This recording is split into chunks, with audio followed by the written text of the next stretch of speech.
Beneficial होता अगर country की डोमेस्टिक डिमांड बढ़ती, घरेलू मांग अगर पहले से बढ़ रही होती। लेकिन we are talking about the reciprocal demand, कि हम बात कर रहे हैं पारस्परिक मांग की, कि हम मांग बढ़ा रहे हैं किस चीज की, जो हमारी कंट्री में प्रोड्यूस ही नहीं हो रहा है। तो हमारी मांग दूसरे के देश के प्रोडक्ट के लिए बढ़ रही है। तो अगर मैं दूसरे के देश के प्रोडक्ट की मांग बढ़ा रही हूँ, तो दैट मीन्स कि अपने कंट्री में जो डोमेस्टिक इंडस्ट्रीज है उनके लिए वो हार्मफुल होगा। पहली चीज कि आप अपनी कंट्री को पीछे कर रहे हैं, क्योंकि आप अपनी कंट्री का उत्पादन कर ही नहीं रहे हैं, ना आप उपभोग कर रहे हैं। तो जब आप उपभोग नहीं कर रहे, जब आप डिमांड नहीं कर रहे हैं अपनी कंट्री के लिए, तो वहां पे प्रोडक्शन स्टॉप हो जाएगा या कंपैरेटिवली कम हो जाएगा। तो आप बढ़ा रहे हैं दूसरी कंट्री के प्रोडक्शन को। दूसरी चीज कि अगर आप ज्यादा डिमांड कर रहे हैं दूसरी कंट्री के प्रोडक्ट की, तो दैट मीन्स कि आपकी कंट्री का इंपोर्ट बढ़ रहा है, क्योंकि आप उस देश से उस सामान को मंगाएंगे। तो जब आप बाहर से मंगा रहे हैं सामान, तो आयात बढ़ रहा है। तो इंपोर्ट बढ़ना दैट मीन्स कि अनफेवरेबल बैलेंस ऑफ पेमेंट। तो वो इंपोर्ट का बढ़ना या आयात का बढ़ना किसी भी सिचुएशन में आपका बेनिफिशियल नहीं हो सकता। तो इस वजह से क्या हो रहा है, ये जो आपका अनफेवरेबल हो रहा है कंट्री ए के लिए, इसका एक्सप्लेनेशन है। इस वजह से ये आपको ऑफर कर ऊपर की तरफ शिफ्ट हो रहा है। तो जब ये ऊपर की तरफ शिफ्ट हुआ, तो terms of trade line change हो गई, और ये चेंज होके ज्यादा पास हो गई कंट्री ए के लिए और दूर हो गई कंट्री बी से। तो मतलब हम क्या दिखा रहे हैं, ये आपको मैं फिर से फर्दर शॉर्ट ट्रिक बता रही हूँ, कि अगर आपको सिर्फ ये चीज पूछी जाए, क्योंकि कई बार कंफ्यूजन हो जाता है पूरा लॉजिक क्रिएट करने में, कि इंपोर्ट हुआ होगा तो ऐसा होगा, एक्सपोर्ट हुआ होगा तो ऐसा होगा। तो सडन जो आपको तुरंत क्विक आंसर करना होता है लोगों के क्वेश्चन का वाइवा में या फिर ऑब्जेक्टिव क्वेश्चन में, तो आप ये चीज बता सकते हैं कि जो टर्म्स ऑफ ट्रेड लाइन जिसके पास होगी उस कंट्री के लिए वो हार्मफुल होगी। क्यों हार्मफुल होगी, उसकी सारी रीजनिंग मैं आपको पीछे वाले स्लाइड में दे चुकी हूँ, क्योंकि इंपोर्ट बढ़ जाएगा उस कंट्री में जिसका की ऑफर कर्व शिफ्ट हुआ है, ठीक। और जिससे दूर होगी उसके लिए फेवरेबल होगी। अब क्लियर है?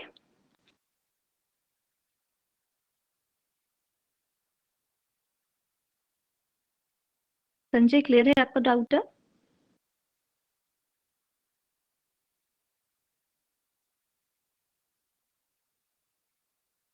ठीक, तो हम बात कर रहे थे केस 1 की, जहां पे हमने डिस्कशन किया था कि if demand in country A has been increased, कि अगर देश ए में पारस्परिक मांग पहले से बढ़ जाती है तो कंट्री ए के साथ क्या होगा। तो वो हमने अभी देखा कि कंट्री ए के लिए हार्मफुल होगा, अनफेवरेबल होगा, क्योंकि टर्म्स ऑफ ट्रेड लाइन उसके पास पहुंच जाएगी। अब हम केस 2 की अगर बात करें, केस 2 आप क्या कह रहे हैं, if demand of x commodity is increased in country B। अब हम बात कर रहे हैं कि अगर एक्स कमोडिटी की मांग कंट्री बी में पहले से बढ़ जाती है, तो प्रोवाइडेड दैट कि कंट्री बी एक्स कमोडिटी को इंपोर्ट करती है, वो क्या नहीं कर रही, इसका प्रोडक्शन अपने यहाँ नहीं कर रही। इस केस में जब आप ऑफर कर्व बनाते हैं, तो ये आपका एक्स गुड को शो करेगा, या आपका वाई गुड को शो करेगा।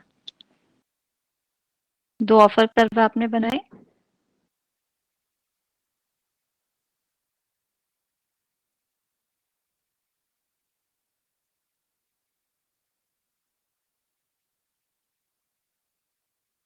डायग्राम ठीक है?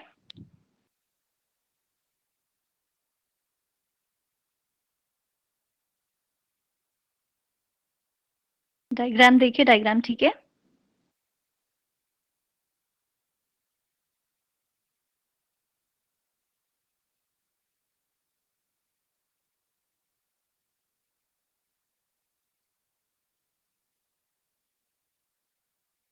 बताइए मंगला प्रसाद, थोड़ा सा क्या ठीक है इसमें?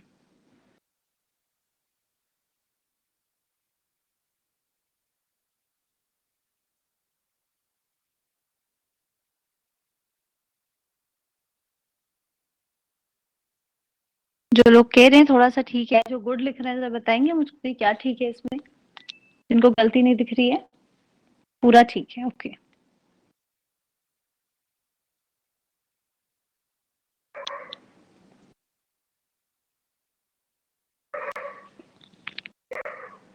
जी, जो स्टूडेंट्स कह रहे हैं ठीक नहीं है, एक्चुअली वो बच्चे अटेंटिव होकर क्लास कर रहे हैं, क्योंकि मैंने जानबूझ से गलत डायग्राम बनाया आपका अटेंशन को कैप्चर करने के लिए। तो जो मुझे बता रहे हैं बिल्कुल ठीक है या अच्छा है बुरा है, वो जरा ध्यान से देखो कि प्रॉब्लम कहाँ है। जहां कंट्री ए लिखा है वो एक्चुअली कंट्री बी होना चाहिए, जो कंट्री बी है वो कंट्री ए होना चाहिए, क्योंकि आपसे क्या बोला गया है, यही बोला गया है कि जो कंट्री का ऑफर कर्व ऊपर से आ रहा है उसके लिए एक्सपोर्टेबल कमोडिटी एक्स एक्सिस की होगी। तो अगर ये डायग्राम सही होता तो इन दैट केस आपको ये बोलना पड़ता कि कंट्री बी के लिए एक्सपोर्टेबल कमोडिटी एक्स गुड है। तो अगर मैं ये कह रही हूँ कंट्री बी के लिए एक्सपोर्टेबल कमोडिटी एक्स गुड है, तो इसका मतलब इसको कंपैरेटिव एडवांटेज होगा उस कमोडिटी में। तुलनात्मक लाभ अगर एक्स गुड में हो रहा है कंट्री बी को, तो फिर मतलब ये अपने देश में उसको ज्यादा से ज्यादा प्रोड्यूस कर सकती है। तो अगर ये केस लेके मैं चल रही हूँ कि कंट्री बी में एक्स गुड की मांग बढ़ रही है, तो इसका मतलब ये तो डोमेस्टिक डिमांड की बात हो रही है ना, रेसिप्रोकल डिमांड की बात ही नहीं हो रही है फिर तो इसलिए ये डायग्राम आपका गलत है। और गलत क्यों है? क्योंकि आपने मतलब मैंने जो ड्रॉ किया है वो क्या किया है, ए और बी की पोजीशन को चेंज किया है। ये चीज ध्यान रखिएगा, ये बहुत छोटी छोटी चीजें हैं बट आप सब आपका पूरा डायग्राम ये डिस्कस करती हैं, इसी के बेसिस पे आपको मार्क्स मिलते हैं। तो इसलिए ध्यान रखिएगा, आप जो भी डायग्राम बना रहे हैं उस डायग्राम में अगर आपने ऊपर वाला डायग्राम की जो मेरा केस है इसमें यहाँ पर ए को होना है, ये कंट्री ए को शो कर रहा है और ये कंट्री बी को शो कर रहा है। क्लियर है जो चीज मैं समझाना चाह रही थी? ये पॉइंट आप लोगों को समझ में आया?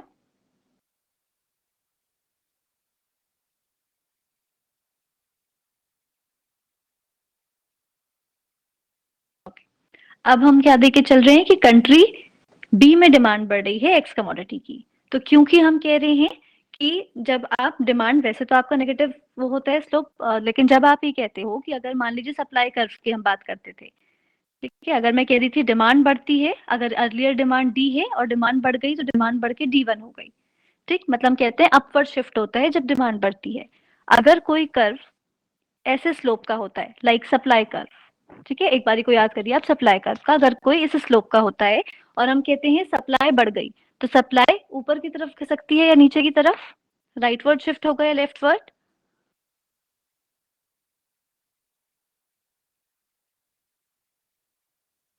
जी, तो जब भी आपकी सप्लाई बढ़ेगी वो हमेशा नीचे की तरफ बढ़ता है, ठीक, राइटवर्ड शिफ्ट।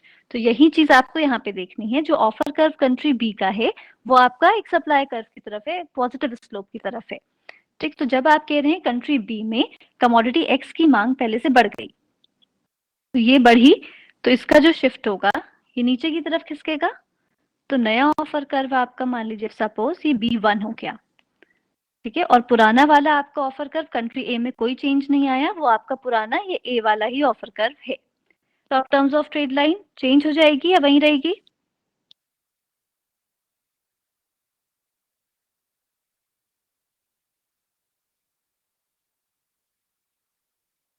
किसी भी एक कंट्री का अगर ऑफर कर्व में चेंज आया, प्रस्ताव वक्र में चेंज आया, then it will lead to change in exchange rate और टर्म्स ऑफ ट्रेड लाइन।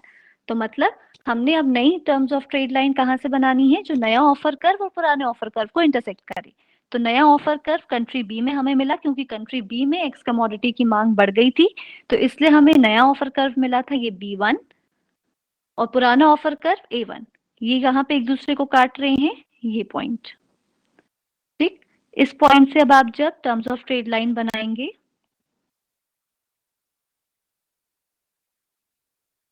ये आपकी नई टर्म्स ऑफ ट्रेड लाइन, हमने इसको T1 से शो किया।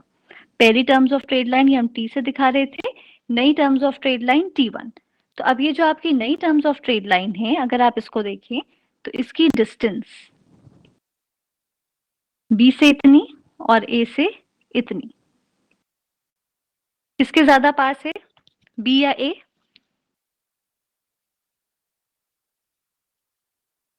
कंट्री B के। तो ये किसके लिए हार्मफुल होगी?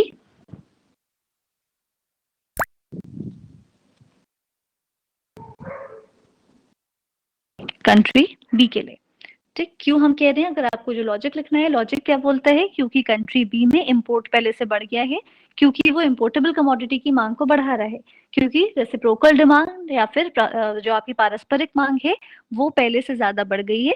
इस वजह से आप कह रहे हैं कि इसकी यहाँ पर कंट्री बी में आयात बढ़ेगा, कंट्री बी में इंपोर्ट पहले से ज्यादा हो जाएगा। तो जब इंपोर्ट ज्यादा हो जाएगा तो इसका मतलब कंट्री बी के लिए अनफेवरेबल होगा। ठीक है, और अनफेवरेबल को आप कैसे दिखा रहे हैं, क्योंकि terms of trade line country B के ज्यादा पास आ गई और कंट्री ए से आपकी ज्यादा दूर हो गई। क्लियर है ये केस, डायग्राम क्लियर है?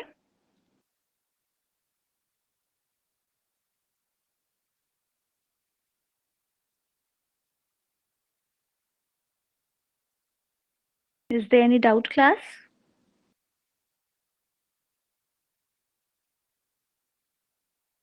सो दैट इज वाई हम क्या कहते हैं कि जेएस मिल की थ्योरी और मार्शल की थ्योरी को हम कंबाइन करके क्यों पढ़ रहे हैं, क्योंकि यहाँ पर ऑफर कर्व का टूल भी यूज हो रहा है, प्लस रेसिप्रोकल डिमांड भी यूज हो रही है। ठीक है, आप पारस्परिक मांग की भी बात कर रहे हैं। एक्स गुड के बाद मैंने यहाँ पे कुछ नहीं लिखा है युक्ति, एक्स गुड ही लिखा है एक्स एक्सिस पे। अच्छा, आप यहाँ पे कह रहे हो एक्स कमोडिटी इज इंक्रीज लिखा है।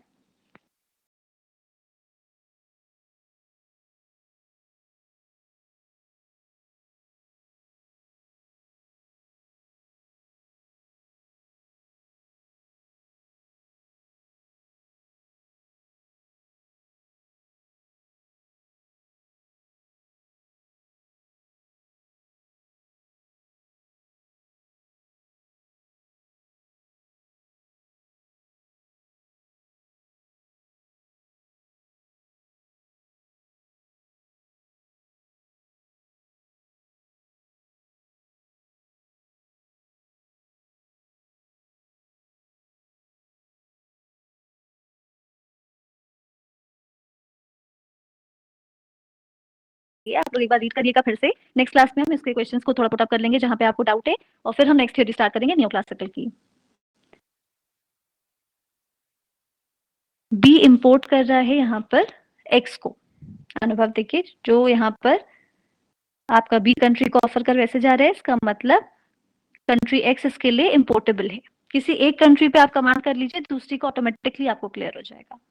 और आप लोग बुक से पढ़िए, हम नेक्स्ट क्लास में इसको डिस्कस करेंगे फिर। X is importable for country B. Incomplete statement मत लिखिए, कंट्री स्पेसिफिक आपको लिखना पड़ेगा, कौन सी कंट्री के लिए कौन सी कमोडिटी एक्सपोर्टेबल और इंपोर्टेबल। So for country B, X is importable, and for country A, X is exportable. Thank you, class.